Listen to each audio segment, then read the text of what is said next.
तो फ्रेंड्स, हमारी history of English literature की जो क्लास चल रही थी वो कंप्लीट हो चुकी है। तो मैंने बोला था कि उसके विषय में कुछ क्वेश्चंस कराऊंगी जो PYQ होंगे। तो आइए उस क्वेश्चन को हम डिस्कस करते हैं कि एग्जाम में कैसे क्वेश्चन को पूछेगा। तो चलिए देखते हैं।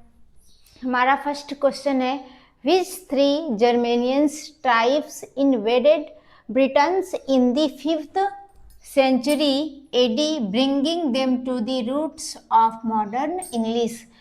जो जर्मेनियंस थे, 5वीं शताब्दी में जो जर्मेनियंस थे वह ब्रिटेन्स पे आक्रमण किए और जो हमारा मॉडर्न इस समय इंग्लिश है उसकी रूट को इस समय लाए, अर्थात उसके रूट हुए। तो आइए देखते हैं कौन कौन से थे।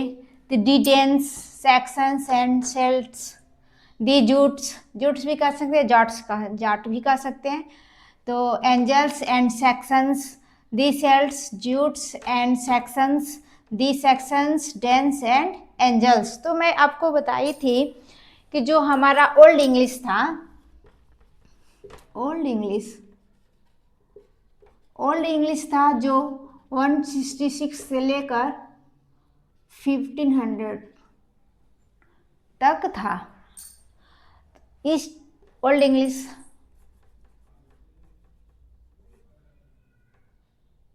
था 0 इतना तक था हमारा ओल्ड इंग्लिश। 450 से लेकर 1066 तक का जो समय था वो ओल्ड इंग्लिश का था। इस समय ओल्ड इंग्लिश कहेंगे या कहेंगे एंग्लो सैक्सन पीरियड, ये हमारा था। तो इस समय सबसे ज़्यादा इंग्लैंड में सेल्ट्स रहते थे, एंग्लो रहते थे, एंजल्स रहते थे, जूट्स रहते थे और सैक्सन रहते थे।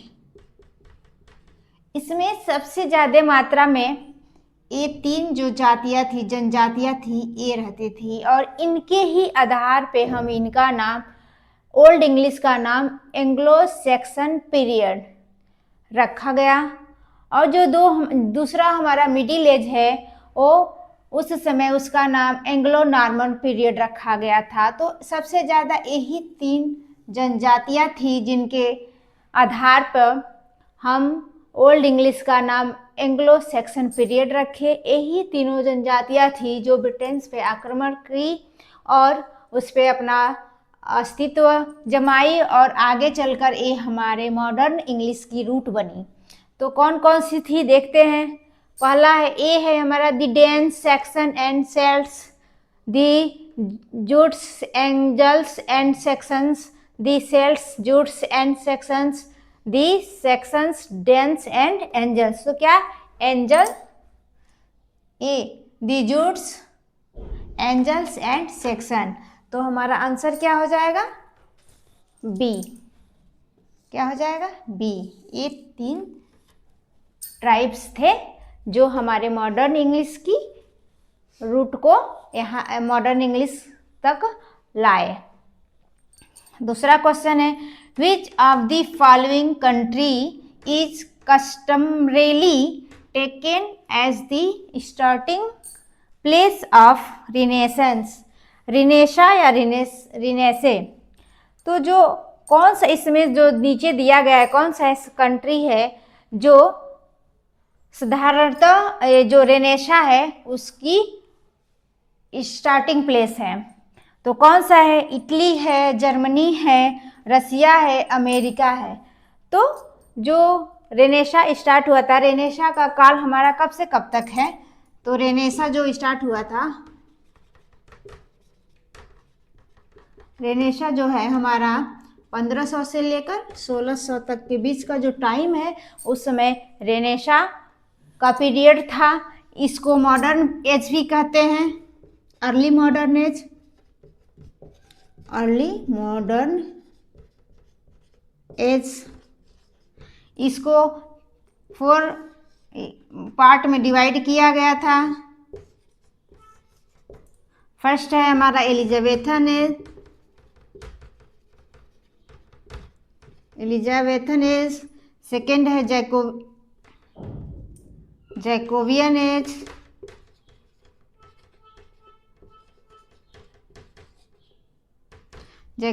एज, थर्ड है कैरोलाइन एज एंड फोर्थ है कॉमनवेल्थ पीरियड या एज। इसका टाइम क्या था? जो एलिजाबेथन एज था वह 1558 से लेकर 1603 तक का जो टाइम था उसे एलिजाबेथन एज कहा गया। जैकोबियन एज 1603 से लेकर 1625 तक का जो पीरियड था या समय था उसे जैकोबियन एज माना गया। कैरोलाइन एज 1625 से लेकर 1649 तक का एज जो था टाइम था उसे कैरोलाइन एज माना गया। कॉमनवेल्थ पीरियड 1649 से लेकर 1660 तक का जो टाइम था उसे कॉमनवेल्थ पीरियड के नाम से जाना गया। एलिजाबेथन एज में जो हमारी क्वीन थी वो एलिजाबेथ थी। एलिजाबेथ का शासन था इस टाइम। जैकोबियन एज में किंग जेम्स थे, किंग जेम्स फर्स्ट थे। और कैरोलाइन एज में किंग चार्ल्स आ गए, चार्ल्स फर्स्ट थे, इनका शासन था, रेन था। और कॉमनवेल्थ पीरियड उसके बाद से आ गया। इस तरीके से हम देखेंगे तो जो रिनेशा का मतलब होता है rebirth, BIRT, birth of learning. तो रेनेशा की स्टार्टिंग प्लेस कहाँ है? कहेंगे इटली, जर्मनी, रसिया, अमेरिका। तो हम कहेंगे कि इटली में हुआ था। कहाँ हुआ था? इटली में। इटली के किस जगह? इटली में एक जगह है फ्लोरेंस में हुआ था। तो फिर ये देखेंगे कि which of the following country is customarily taken as the starting place of Renaissance.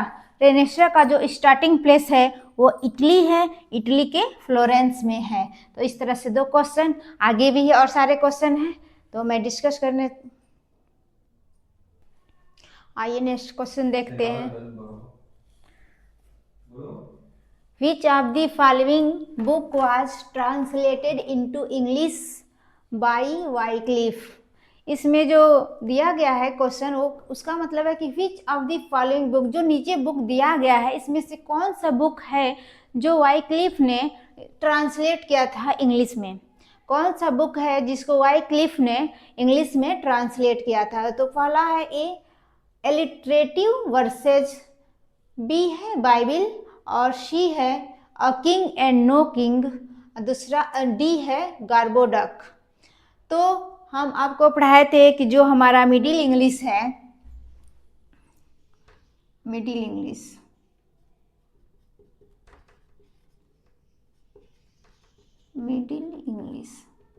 इसको हम कहते हैं एंग्लो नॉर्मन पीरियड।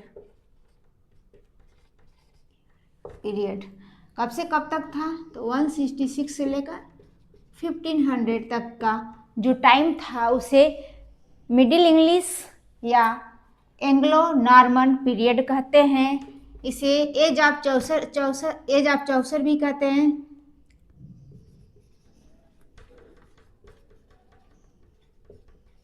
क्योंकि इस समय जो हमारे पोएट थे जियोफ्री चौसर वो थे फेमस, इसलिए इससे उनके नाम पे एज ऑफ चौसर भी कहा जाता है।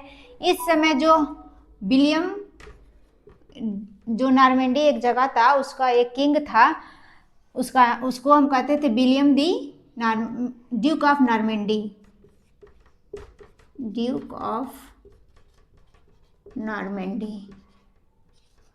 ये अपने आप को विलियम दी कॉन्कर कहता था।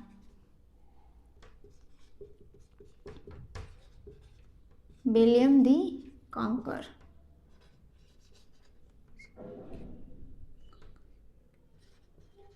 विलियम दी कॉन्करर बोलता था अपने आप को। जो अदर लोग थे इसे विलियम बास्टर्ड भी बोलते थे। तो इस तरह से है। इस समय जो वाइक्लिफ थे इन्होंने बाइबिल जो था उसको इंग्लिश में ट्रांसलेट किए थे। और इसी समय पीजेंट वार हुआ था। पीजेंट वार, रोज वार,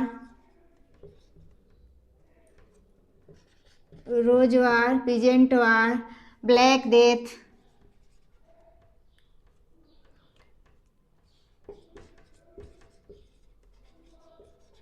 डेथ, हुआ था। इसी समय जो हमारे चौसर जो पोएट हैं वो पैदा हुए थे, बॉर्न हुए थे रिचर्ड एडवर्ड थर्ड के समय। एडवर्ड थर्ड के समय पैदा हुए थे और जो अपना लाइफ जिस किंग के एज में बिताए वो रिचर्ड सेकंड थे। रिचर्ड सेकंड के समय अपना लाइफ बिताए। और जो हेनरी फोर्थ थे इनके टाइम इनका डेथ हो गया था। तो ऐसा बोला जाता है कि जो चाउसर हैं वो हमारे 3 जो किंग हैं उनका रेन देखे हैं। तो पीजेंट वार कब हुआ था? 1381 में हुआ था। कब हुआ था? 1381 में हुआ था। इसको प्रेस किसने किया था, किसने दबाया था? तो कहेंगे रिचर्ड सेकंड ने इसको प्रेस किया था, दबाया था पीजेंट वार को। रोज वार हुआ था, ब्लैक डेथ हुआ था। इसमें कम से कम 1/3 जो पीपुल थे इंग्लैंड के वो सब इस समय सबका डेथ हो गया था। 1/3 पीपुल का डेथ हो गया था इस टाइम जब ब्लैक डेथ फैला था। ब्लैक डेथ मतलब प्लेग उस समय बहुत ज़्यादा फैला हुआ था और 1/3 पीपुल इंग्लैंड के एक्सपायर हो गए थे। तो जो हमारे वाइक्लिफ हैं इसी टाइम थे। इन्हें मॉर्निंग स्टार भी बोला जाता है। मॉर्निंग स्टार बोला जाता है। और इन्होंने ही सबसे पहले जो बुक था बाइबिल इसको इंग्लिश में ट्रांसलेट किए थे। पीजेंट वार हो गया, रोज वार हो गया, ब्लैक डेथ वार हो गया। अब हम देखते हैं 100 years war was fought between England and. जो 100 years वार था उस मिडिल एज के समय ही हुआ था 100 years वार। तो ये कब हुआ था? 1339 से लेकर 1455 तक 100 years वार हुआ था। किसके बीच में हुआ था? तो इंग्लैंड और फ्रांस के बीच में हुआ था। किसके बीच में हुआ था? इंग्लैंड और फ्रांस के बीच में। 100 year वार कब से कब हुआ था? 1339 से लेकर 1455 के बीच में हुआ था। किसके बीच हुआ था? तो इंग्लैंड और फ्रांस के बीच में हुआ था। तो ये सब मिडिल एज के अंतर्गत ही आते हैं। मॉर्निंग स्टार इनको बोलते हैं वाइक्लिफ को, क्योंकि इसने सबसे पहले बाइबिल को इंग्लिश में ट्रांसलेट किए थे। Morning star of reformation.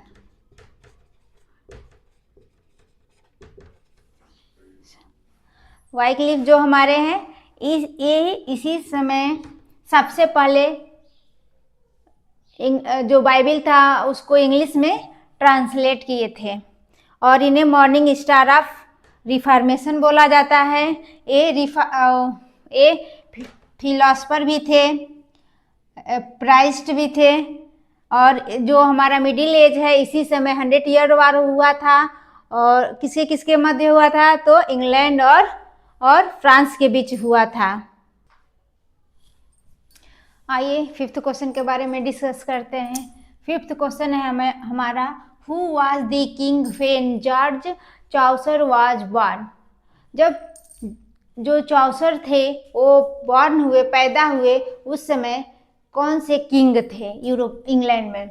Who was the king when Geoffrey Chaucer was born? Henry fourth, Richard second, Edward third and Edward second. तो कौन थे? तो जब ये पैदा हुए थे तो एडवर्ड थर्ड थे। जोफ्री चौसर है, इनको हम कहते हैं the morning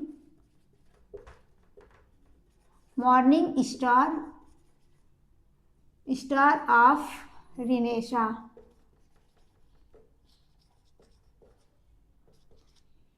the morning star of renaissance कहते हैं। ये जो इंग्लैंड के फर्स्ट नेशनल पोएट भी नहीं माना जाता है। इंग्लैंड के फर्स्ट नेशनल पोएट कौन है? तो जोफ्री चौसर है। इनको और भी कहते हैं, क्या कहते हैं?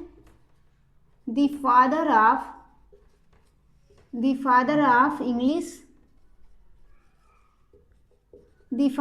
English literature. The father of English literature कहते हैं। एक और है the father of English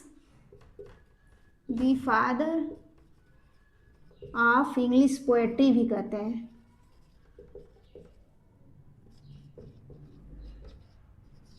father of English literature कौन है? Geoffrey Chaucer. Father of English poetry कौन है? Geoffrey Chaucer. The morning star of renaissance कौन है? Geoffrey Chaucer. लेकिन वही अगर जब हमसे पूछता है कि द मॉर्निंग स्टार ऑफ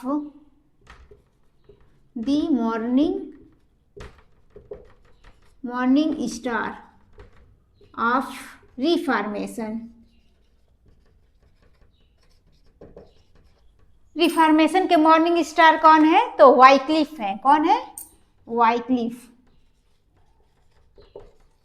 जो लोलार मूवमेंट लाए थे मिडिल एज में।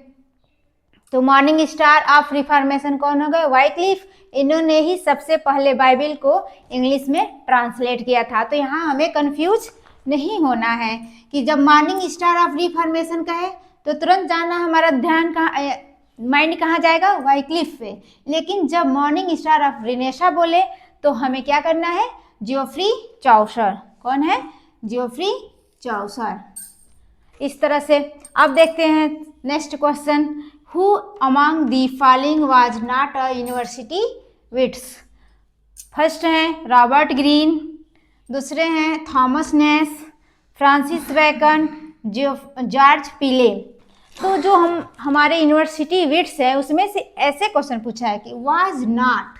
हमें फोकस करना है कि क्वेश्चन में नॉट पूछा है या नॉट नहीं है। अगर नॉट रहेगा तो हमें क्वेश्चन को ध्यान से देखना है। कह रहा है कि who among the following was not a university wits. ये जो यूनिवर्सिटी का विट्स जो हमारे हैं 7 मेंबर्स ऑफ ग्रुप है, उसमें से कौन इसमें यूनिवर्सिटी विट्स नहीं है, ये हमें देखना है, ना कि ये देखना है कि कौन है।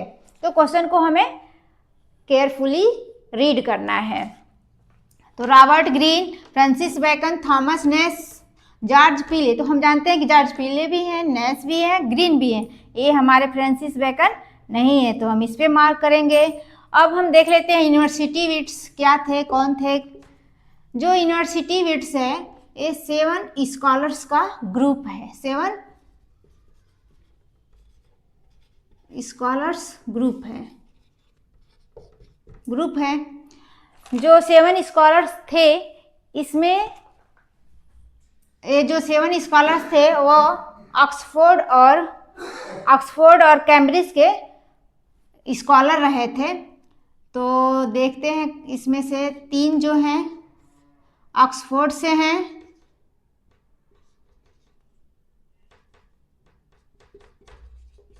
और 3 कैम्ब्रिज से हैं।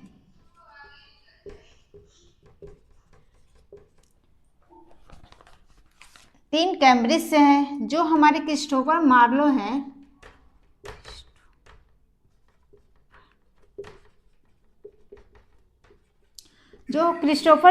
हैं, ये इसके लीडर हैं। लीडर कौन है? Christopher Marlowe. थॉमस किड हैं,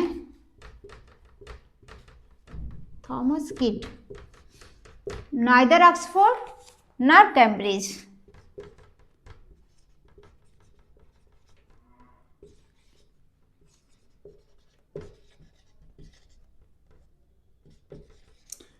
जो थॉमस किड हैं या तो नहीं नहीं नाइदर ऑक्सफोर्ड ना कैम्ब्रिज, ना तो ऑक्सफोर्ड से पढ़े थे और न ही कैम्ब्रिज के थे। जो क्रिस्टोफर मार्लो हैं ये हमारे यूनिवर्सिटी वेट्स के लीडर हैं, और जो हैं वो कौन कौन से हैं जो कैम्ब्रिज से थे। मार्लो थे, नेस थे, थॉमस नेस, और पीले थे।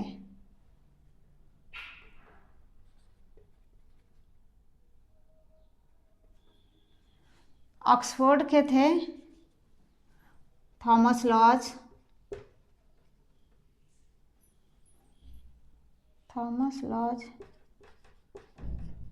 थॉमस लॉज थे, लिली थे, John lily, Thomas Lodge, John lily और पीले रॉबर्ट ग्रीन थे।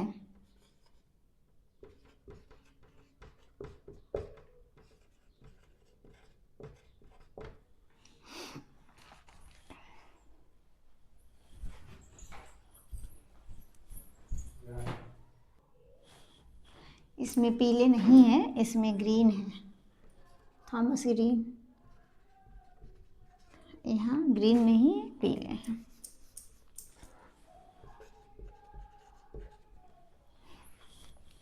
शॉर्ट में इनका नाम लिखे हैं। तो जो हमारे यूनिवर्सिटी वेट से और 7 स्कॉलर्स का एक ग्रुप था, जिसमें से थॉमस किड जो थे वह न ही तो कैम्ब्रिज के थे न ही ऑक्सफोर्ड के थे। ऑक्सफोर्ड के थे कौन से थे? थॉमस लॉज थे, जॉन लिली थे, रॉबर्ट पीले थे। और कैम्ब्रिज के थे क्रिस्टोफर मार्लो, थॉमस नेस और रॉबर्ट ग्रीन। तो इस तरीके से, और जो हमारे क्रिस्टोफर मार्लो थे ये लीडर थे। तो इस तरह से हमें जब याद रहेगा तो हम क्वेश्चन को आसानी से सॉल्व कर लेंगे। अब जो था the pre Raphaelite brotherhood was formed in the year। तो pre Raphaelite brotherhood was formed in the year, किस वर्ष में इसकी स्थापना की गई थी? तो 1884 है, 1784 है, 1848 है, 1856 है। तो क्या है? प्री रेफेलेटीज जो ब्रदरहुड थे वो कब फाउंडेड किया गया था उसकी? तो 1848 में हुआ था। ये भी 7, इसमें भी 7 मेंबर्स थे, इसमें भी 7 मेंबर्स थे। और जो जॉन दांते गैब्रियल रोजटी थे, ये इसके लीडर थे। क्या थे? इसके लीडर थे। और भी इसके सदस्य हैं। तो जो प्री रेफेलेटीज ग्रुप था 7 लोगों का, उसमें जो दांते गैब्रियल रोजटी थे जो लीडर थे, अदर जो मेंबर्स हैं उसके हैं William Holman Hunt, Dante Gabriel Rossetti वही जो लीडर हैं, जॉन मिलियास हैं, विलियम माइकल रोजटी हैं, जेम्स कॉलिंसन हैं, फ्रेडरिक जॉर्ज स्टीफेंस है एंड थॉमस उल्नर है। William Holman Hunt, Dante Gabriel Rossetti, John Millais, William Michael Rossetti, James Collinson और Frederic George Stephens and Thomas Woolner, ये सभी pre Raphaelite brotherhood के member हैं। जो दांते गैब्रियल रोजटी हैं वो इसके लीडर थे। नीचे क्वेश्चन लीडर थे। क्वेश्चन आया है, who was the leader of the pre Raphaelite group of artist in England? England में जो प्री रेफेलेटीज ग्रुप था उसके लीडर कौन हैं? तो स्विनबर्न, मॉरिस, डीजी रोजटी, क्रिस्टीना रोजटी। तो डीजी रोजटी जो दांते गैब्रियल रोजटी है, इसे शॉर्ट में हम डीजी रोजटी भी लिखते हैं। तो कौन हमारे आंसर हो जाएगा? कौन हमारा? सी इज करेक्ट आंसर। इस तरीके से प्री रेफेलिटीज ब्रदर जो ग्रुप था इससे क्वेश्चन इस पे पूछता है। 7 क्वेश्चन है, in which year the theatre were closed in England. England में कब थिएटर को क्लोज कर दिया गया था? तो जब हमारे ओलिवर क्रॉमवेल आए थे, वो पार्लियामेंट को इंग्लैंड में लाना चाहते थे, तो इसलिए उस समय इसको थिएटर को क्लोज कर दिया गया था। तो टाइम क्या था? 1642, 1650, 1660 और 1665। तो कब था? 1642 में ड्रामा को थिएटर्स को इंग्लैंड में क्लोज कर दिया गया था। फिर रीओपन कब हुआ? रीओपन कब हुआ?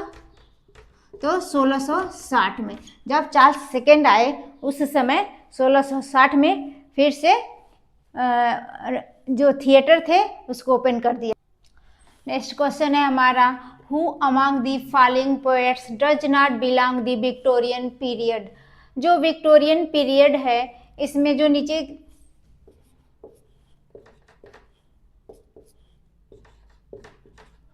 जो पोएट हैं कौन से बिलोंग नहीं करते हैं? तो Alfred Tennyson, Alfred Lord Tennyson, Robert browning, Thomas Gray, Thomas Matthew Arnold.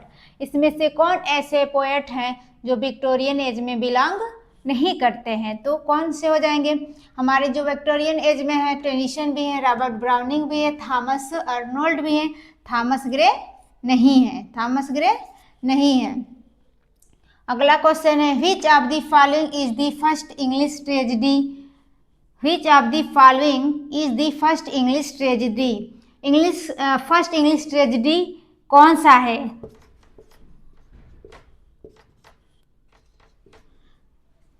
जोकास्टा, the misfortune of Arthur, Gorboduc, King Lear. तो कौन सा नहीं है? हो जाएगा गार्बोडक। जो गार्बोडक है इसको फर्स्ट इंग्लिश ट्रेजेडी माना जाता है। इसको किसने रीड किया था? राइट किसने किया था? रिटन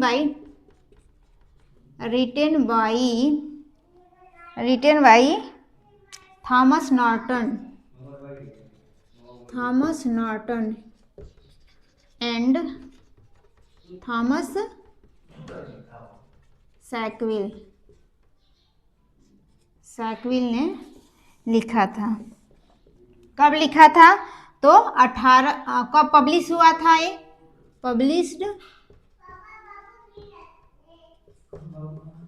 पब्लिश्ड इन 1561, 1561 में पब्लिश हुआ था। Written by Thomas Norton and Thomas Sackville. इसका सब टाइटल क्या है या दूसरा टाइटल क्या है? तो वो है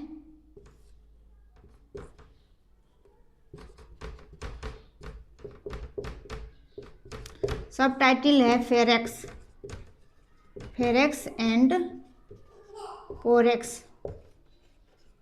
क्वेश्चन पूछता है कि फेरेक्स एंड पोरेक्स किसका सब टाइटल है? तो गार्बोडक का। किसका है? गार्बोडक का। गार्बोडक किसके द्वारा लिखा गया? तो Thomas Norton and Thomas Sackville के द्वारा लिखा गया था। इसका सब टाइटल है फेरेक्स एंड पोरेक्स। कब पब्लिश हुआ था? तो 1561 में पब्लिश हुआ था। और जो हमारा किंग लियर है, मैकबेथ जो है, किंग लियर जो है विलियम शेक्सपियर की ट्रेजेडी में से एक है इस तरीके से। और जो रॉबर्ट ब्राउनिंग है इसमें से जो विक्टोरियन पीरियड है हमारा, विक्टोरियन पीरियड माना जाता है 1837 से लेकर 1901। कहीं कहीं आपको 1832 भी मिलेगा, 1901। तो ये विक्टोरियन पीरियड है। जो 1832 है उसमें रिफॉर्म बिल इंग्लैंड के पार्लियामेंट में पारित हुआ था। तब से माना जाता है कि इसका स्टार्टिंग हुआ है, विक्टोरियन पीरियड का स्टार्टिंग 1832। वहीं जबकि 1837 में जो क्वीन विक्टोरिया थी वो इंग्लैंड के थ्रोन पे बैठी थी। तब से भी कई जगह माना जाता है कि 1837 से लेकर 1901 तक का जो टाइम है विक्टोरियन पीरियड है। इस तरीके Alfred Lord Tennyson, Robert browning, Matthew Arnold, ये सब विक्टोरियन पीरियड के पोएट हैं। जबकि जो थॉमस ग्रे हमारे हैं ये विक्टोरियन एज के पोएट नहीं हैं, ये रोमांटिक एज के पोएट हैं, नहीं न्यू क्लासिकल एज के पीरियड हैं, न्यू क्लासिकल एज के ये राइटर हैं। इनका जो एक इलेजी रिटन इन कंट्री चर्चा बहुत ही फेमस है। इस तरीके से हमने हिस्ट्री ऑफ इंग्लिश लिटरेचर के कुछ क्वेश्चंस को डिस्कस किए, और जो हमारा एग्ज़ाम है ये मई में होने वाला है, इसलिए इसको देखते हुए हम इस टॉपिक को यहीं ख़त्म करते हैं। और अगली जो हमारी टॉपिक होगी, मैं इंग्लिश ग्रामर पढ़ाऊँगी। इंग्लिश ग्रामर में जैसे कि पहले पार्ट ऑफ स्पीच को ही हम डिस्कस करेंगे, उसके बाद से आगे के, और फिर बीच बीच में जैसे कि हो गया फिगर ऑफ लिटरेरी टर्म नहीं, लेकिन जो उसमें फिगर ऑफ स्पीच है उसको एक एक क्लास लाऊंगी। Thanks for watching.